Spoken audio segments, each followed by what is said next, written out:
Olen Johanna Blomqvist, filosofian tohtori, fyysikko, kirjailija ja yrittäjä.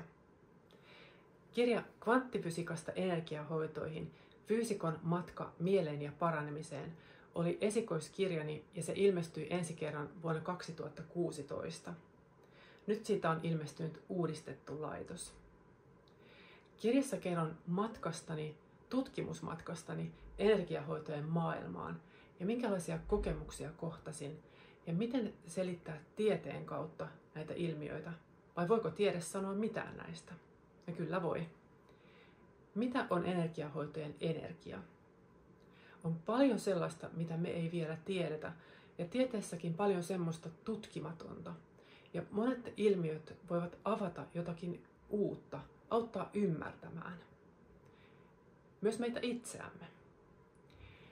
Tämä kirja kertoo energiahoidoista, tutkimuksista, tieteen ja henkisyyden yhdistämisestä ja yllättävistäkin kokemuksista.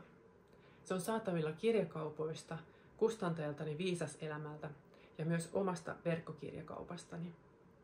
Tämä uudistettu laitos sisältää päivitettyä tutkimustietoa ja uusia harjoituksia ja paljon sellaista, mitä tämän matkan varrella viimeisimmän 8 vuoden aikana on tapahtunut.